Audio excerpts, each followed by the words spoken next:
découvert ici. Que vous avez découvert Ivoire TV. Ivoire TV.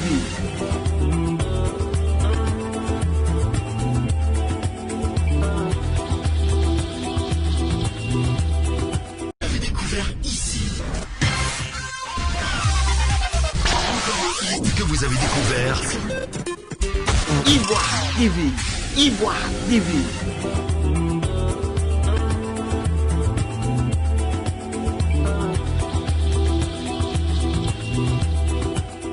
Je m'appelle Zadi Canon Maurice Moura Nyoliba. J'ai 28 ans. Bon, en G, j'étais assis dans un maquis avec des amis. Bon, après, ces amis m'ont laissé, ils sont allés rester avec un de mes petits. Un de mes petits, bon, il levait maintenant pour aller uriner. Comme le maquis était coincé, j'ai bousculé la chaise des jeunes qui étaient assis là. Donc, il a essayé de se disputer avec moi. Il a donné des excuses. Ils n'ont pas accepté. Il m'a donné un coup. On a commencé à se tabasser, se battre. Ils ont cassé les bouteilles. Alors, moi, il y a d'autres qui m'ont blessé. Le conseiller même m'a blessé sur mon dos. Il y a des bouteilles. Bon, après ça, les gens ont passé. Le 1er août, elle a sorti de ma nièce. Et le 2 août, plutôt, elle a sorti de ma nièce. Et c'est bien elle a sorti. Un coup, il y a un gars qui est arrivé, qui a garé. Ils sont descendus, ils ont commencé à saccager, à sortir. Ils sont tombés sur moi, Dieu merci. Mes frères étaient là. Comme on est un peu beaucoup de garçons, donc on s'est battu avec eux, on a pu les repousser. Donc, pour ça, mes parents m'ont dit de partir rester chez mes frères, chez la maman de mes frères. Quelque part d'autre là, vers Ouassakara, Figayo. Je suis allé rester là-bas. Pendant ce temps, je ne sortais plus trop. Je restais au quartier. Soit il m'a acheté la nourriture et rentre. C'est dans ça, un samedi, 2 mois après, le samedi passé, le 26 septembre, j'étais au travail, je rentre à la maison, il y a un mec qui m'appelle Kinos, vers des poteaux à Yopougon Ponty. Avec Kinos, j'ai vu que c'était ambiancé, donc il dit à m'asseoir là pour prendre un pot dans le bar. Étant assis dans le bar, je suis sorti. Alors, je suis sorti un peu pour prendre des lait. En même temps que je sors, je vois les mêmes gars là. Ils étaient là, ils étaient plusieurs. Bon, ils ont mis la main sur moi. Ils sont partis à un moment levé. Ils sont partis à mon derrière dialogue. À Yopougon derrière dialogue vers Astoria Palace. Arrivé là-bas, ils m'ont tabassé avec les bois, les cailloux. Bon, après, ils m'ont ligoté, ils m'ont attaché. Bon, et puis, il y a un coin derrière dialogue, on appelle, où les filles se vendent là, les bordels là.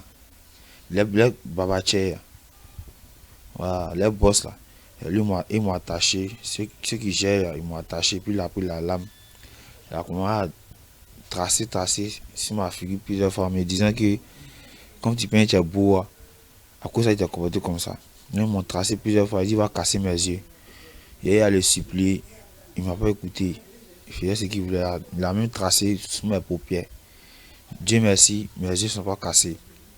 Il a même dit qu'il allait couper mes tendons. Dieu merci, il y a un vieux père, un jeune qui passait, qui l'a reconnu, qui l'a connu, qui a demandé pardon. Et puis qui me connaît aussi, comme on se trouve souvent dans les maquis, qui a demandé pardon, ils n'ont pas accepté, donc il a préféré partir.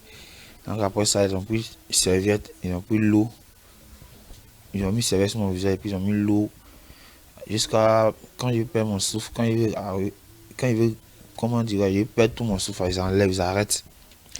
Ils ont fait que j'ai perdu, comment dirais-je, j'ai perdu la connaissance. Bon, après ça, je me suis retrouvé maintenant au toit rouge à 6h. À 6h, je me suis retrouvé au toit rouge. Là maintenant, il me réveille.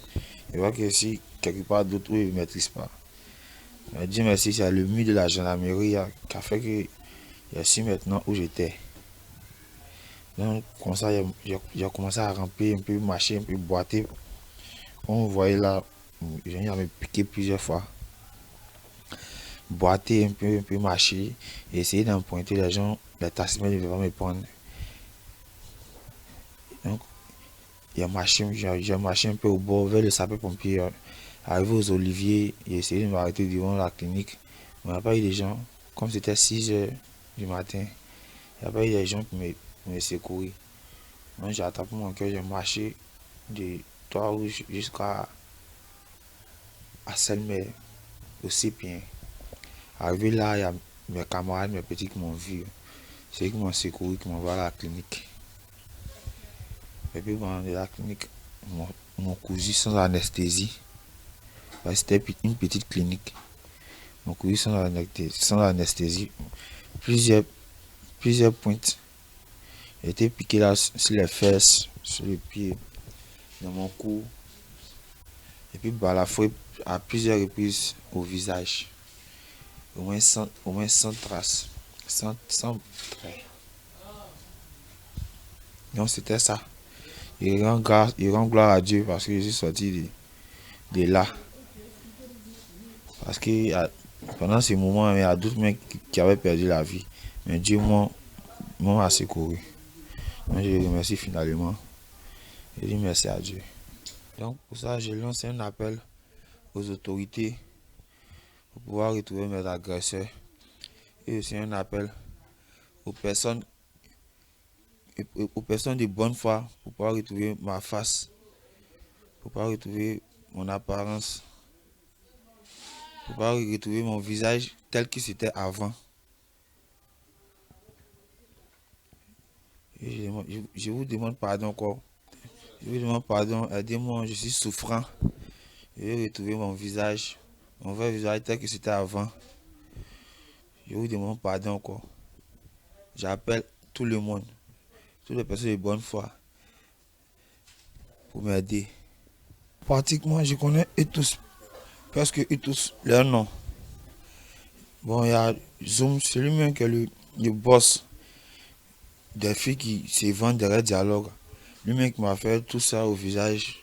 C'est 100 traits au visage. Il a le nom de Zoom. Bon, Zoom, après il y a Sergio Mamadou. Ceux qui citent leur nom après lui, c'est ceux qui travaillent pour lui dans le coin des filles qui se vendent. Sergio, Mamadou, Fofier, Alan. Il y a Officier. Il y a Zoom. Zoom lui-même, c'est le concerné, le boss. C'est lui qui est Zoom. Bon. Et puis on a plusieurs. Il y a CC. Il y a CC. Bon, actuellement, je reçois encore toujours les menaces parce qu'ils savent que je suis en vie. Ils ont même dit que s'ils ne me trouvaient pas, ils allaient avoir affaire à mes frères ou à mes soeurs. Donc c'est la raison pour laquelle actuellement, nous ne finissons pas savoir où nous sommes. Je m'appelle Zadi Kano, Ismat Patricia. Et je suis la grande sœur en question de Zadi Kano Maurice, mon petit frère que vous voyez couché là.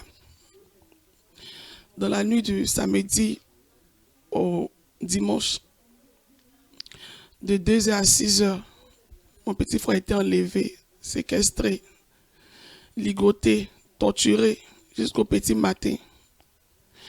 Moi, j'étais couché le dimanche quand mon dernier petit frère est venu me réveiller me disant « Viens, on a retrouvé Momo, il est couché à la clinique. » Donc je me suis levé en sursaut et ma mère et moi nous sommes partis. On ne savait même pas ce qui nous attendait. Quand nous sommes partis, je suis rentré dans la clinique, c'était une petite infirmerie. Et tous ceux qui rentraient pour le regarder, ça sortait avec les larmes aux yeux, ça froissait le visage, c'était horrible quoi. Moi je ne l'avais pas encore vu. Et c'est ainsi que je suis rentré et j'ai vu le visage de mon petit frère défiguré complètement. Nous avons essayé de le soigner, puis le ramener à la maison. C'est ainsi que nous sommes partis prendre la convocation que voici à la gendarmerie, puisque lui-même ne peut pas se déplacer. Nous sommes partis pour la convocation à la gendarmerie et on nous a demandé de partir nous-mêmes, aller nous-mêmes sur les lieux pour voir si on peut retrouver la personne. On n'a pas pu, puisqu'il fallait le soigner et si nous-mêmes partons aussi, on pouvait nous faire du mal. Donc, on est resté à le soigner. Voilà, c'est tout. Je lance l'appel aux autorités. On n'a personne pour qu'ils puissent nous aider à mettre la main sur lui, à mettre la main sur toutes ces personnes qui lui ont fait ça. Vu qu'on les connaît, moi personnellement je ne les connais pas, mais comme eux ils se promènent, ce sont des jeunes, donc ils les connaissent. Tracer le visage de quelqu'un en lui disant c'est parce que tu es beau que tu fais le malin. Vraiment, j'ai besoin de votre aide. Aidez-nous à mettre la main sur lui, sur eux tous. Et aussi à pouvoir aider mon frère à retrouver sa face. Je ne sais pas si c'est possible. L'aider à pouvoir retrouver sa face. Il faut qu'il puisse reprendre le cours de sa vie normalement. Vraiment, c'est difficile. Vous avez découvert ici. Que vous avez découvert Ivoire TV. Ivoire TV.